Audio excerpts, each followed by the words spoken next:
Martial Manish Bhardwaj, score with में आपका स्वागत है।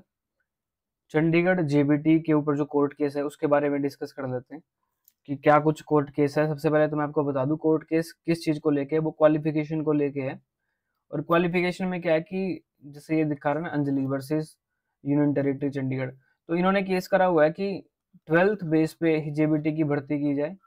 कहीं होती होगी 12th बेस पे, तो ये कह रहे हैं कि 12th बेस पे की जाए और 12th बेस वाले बच्चों को मौका मिलना चाहिए था, लेकिन चंडीगढ़ में ग्रेजुएशन के बेस पे भर्ती की जा रही है। तो इसको लेके केस है और ये कैट में है केस, ये कोई हाई कोर्ट में केस नहीं है, ये कैट में है, सेंट्रल एडमिनिस्ट्रेटिव ट्रिब्यूनल। कैट के बाद हाई कोर्ट में जाता है केस, हाई कोर्ट के बाद सुप्रीम कोर्ट में जाता है, तो ये प्रोसेस होता है पूरा। फिलहाल कैट के अंदर केस है, तो एक बार तो ये डिस्पोज ऑफ कर दिया था केस, बट अब इसकी नेक्स्ट हियरिंग है ना, जो ऑर्डर दे रखा है 9/5/24, यानी परसों की बात है। अब नेक्स्ट हियरिंग जो है इसकी 16/7/2024 को है। तो कई बच्चों को ये हो रखा कि तैयारी करें, क्या करें, कैंसिल होगी भर्ती, नहीं होगी, क्या होगा। तो वो सारी चीजें मैं अपना पॉइंट ऑफ व्यू बताता हूँ, जो मैंने डिस्कस करा है लोगों से जो यूटी सेक्रेटरीट में है उनसे, तो वो दोनों चीजें मैं बता देता हूँ आपको। तो वीडियो फिर आप एंड तक देख लो। देखो, पहला पॉइंट तो ये है कि ये भर्ती कैंसिल हो सकती है या नहीं। चांसेस बहुत कम है कैंसिल होने के, चांसेस आप मिनिमम मान के चलना, चांसेस है ही नहीं कोई की भर्ती कैंसिल होगी। सबको चीजें पता होती हैं, यूटी वालों को भी पता है कि अगर ये सब होना होता तो वो पेपर ही कंडक्ट नहीं कराते, उनको पेपर कंडक्ट कराने से पहले पता था। एक सिमिलर सा केस मैं आपको बताऊं तो चंडीगढ़ में क्लर्क भर्ती करे गए थे, 2019 की बात है। चंडीगढ़ में अगर आप क्लर्क भी भर्ती होते हो ना, उसमें भी ग्रेजुएशन मांगी जाती है। अब 1900 ग्रेड पे की पोस्ट, उसमें भी ग्रेजुएशन मांगते हैं, प्लस आईसीटी का डिप्लोमा मांगा जाता है, जो आपसे जेबीटी में भी मांगा हो। चंडीगढ़ के हर एक एग्जाम में आईसीटी का डिप्लोमा मांगा जाता है। तो ये केस इसलिए जो मैंने डिस्कस करा यूटी वालों से, तो उन्होंने यही बताया कि ये कुछ अपने हर जगह के अपने रूल होते हैं।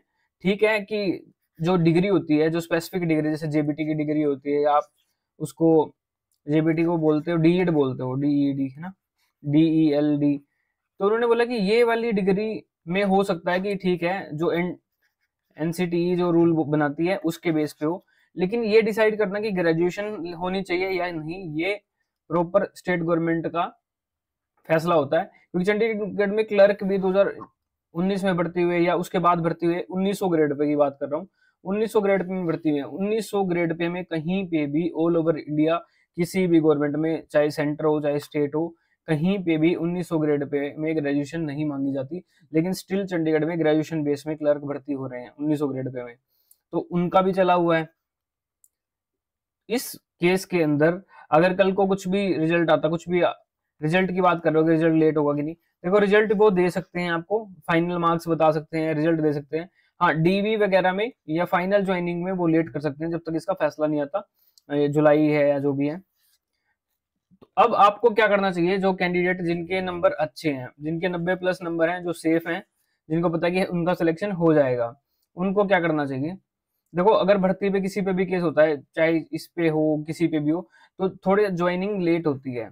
तो इस टाइम पीरियड को ना आप कोई और पेपर की तैयारी कर लो, ऐसे बीच में स्किप मत करो। अब ये जो मैं वीडियो बना रहा हूँ ना, इसमें कई, देखो, दो टाइप के बंदे होते हैं। इस वीडियो पे जब मैंने ये बोल दिया कि हाँ भर्ती कैंसिल नहीं होगी, तो यहाँ नेगेटिव कमेंट भी आ सकते हैं, बच्चे ये बोलेंगे क्यों नहीं होगी, ये नहीं होगा, वो नहीं होगा। वो बेसिकली बच्चे वो होते हैं जिनके मार्क्स कम बने हैं, जिनके अच्छे मार्क्स बने वो चाहेंगे कि ये भर्ती पूरी हो। दोनों टाइप का क्राउड होता है, लेकिन जो सच है वो सच है। मैं अपना पॉइंट ऑफ व्यू भी बता रहा हूँ, और मैंने पूछा था तो मैंने आपको बता दी दोनों चीजें। अब मुझे कोई फर्क नहीं पड़ रहा है भर्ती हो जाए नहीं हो, लेकिन एक सीरियस कैंडिडेट जिसने तैयारी की है उसके लिए भर्ती ये पूरी होनी चाहिए। ऐसे बार बार कोई कौन तैयारी करेगा ऐसे बार बार, तो मैं भी ये चाहूंगा कि भर्ती पूरी हो जाए।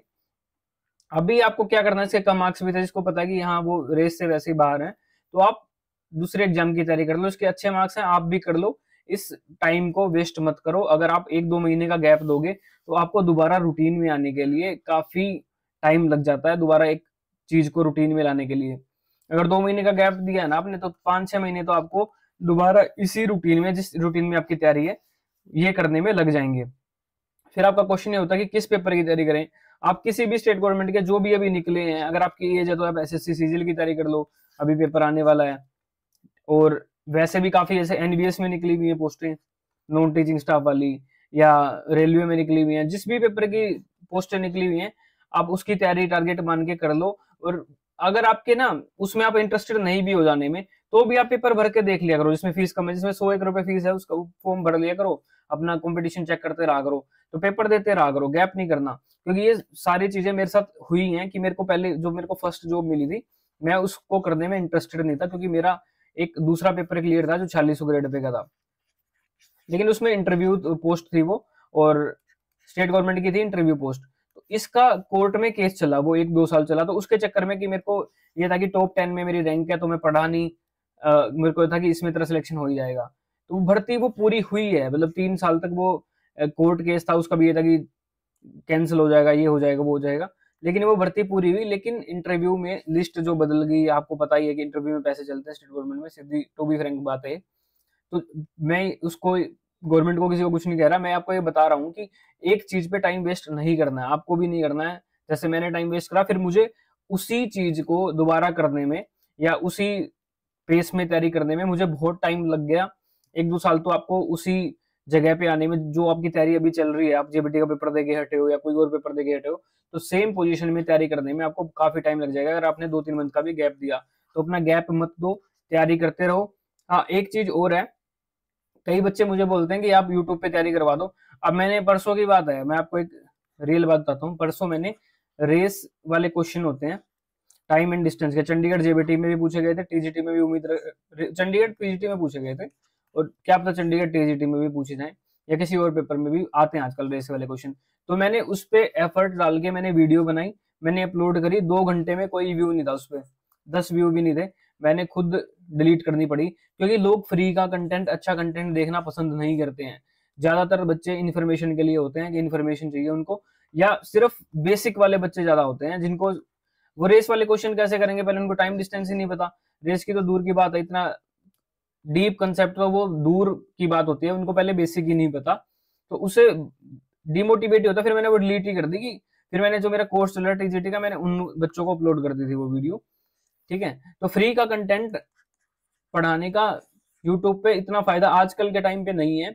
एक टाइम था जब कोरोना का टाइम था, या एक डिजिटल जब चल रहा था उस टाइम था। आजकल जो बच्चे तैयारी कर रहे हैं मैक्सिमम जो है वो कोर्स लेके बैठे हैं, सीरियस बच्चे, कि हाँ ये कोर्स है, एक टारगेट कोर्स है, मैं इसको अपना पढ़ूंगा और कर लूंगा। ठीक है, क्योंकि फ्री का कंटेंट का फायदा भी होता है और नुकसान भी बहुत ज्यादा, नुकसान बहुत ज्यादा है, क्योंकि आप डिसाइड ही नहीं कर पा रहे कि ये इंपॉर्टेंट है पेपर के लिए या नहीं है। आपको पता नहीं कितना ही कंटेंट मिल जाएगा, चाहे मेरा है या किसी का भी है। अब मैंने और भी कितना फ्री कंटेंट डाला हुआ है यूट्यूब पे, तो उसको भी बच्चे सीरियसली देखते नहीं है। तो मैं यही बताना चाह रहा था आपको, और तैयारी अपनी करते रहें। किसी को कुछ भी डाउट है, किसी भी रिगार्डिंग कोई भी डिस्कशन आपने करना है, मैं हर एक बच्चे का रिप्लाई करता हूँ। इंस्टाग्राम पे आप मुझे फॉलो कर लो, और ये मेरा अकाउंट है इंस्टाग्राम पे, पर्सनल अकाउंट नहीं है ये, ऑफिशियल अकाउंट ही बता रहा हूँ मैं, कि चैनल का बनाया हुआ है मैंने अकाउंट। ठीक है, और आप यहाँ फॉलो कर सकते हो मुझे, और मैसेज करके कुछ भी आप पूछ सकते हो, जिस भी आप पेपर की तैयारी कर रहे हो। जो चंडीगढ़ एडमिन में अभी क्लर्क निकलने हैं उनकी तैयारी कर रहे हैं, तो वो भी अपनी तैयारी अच्छे तरीके से कर लें, क्योंकि 2-3 मंथ में तैयारी होती नहीं है। बार बार फेलियर आपको तभी आ रहा है क्योंकि आप टारगेट उसी टाइम कर रहे हो। या तो आपका, जैसे मेरे को ठीक ठाक चीजें आती हैं तो मैं टारगेट कर सकता हूँ, ठीक है, 2-3 मंथ मान के, लेकिन जिसको नहीं आता है ना, वो 2-3 मंथ मान के तैयारी करेगा कि सिर्फ 2-3 मंथ पहले ही पढ़ूंगा, तो वो उससे होगा नहीं। ठीक है, अगर आपको अच्छा आता, आपका बेसिक क्लियर है, फिर आप 2-3 मंथ में कर सकते हो।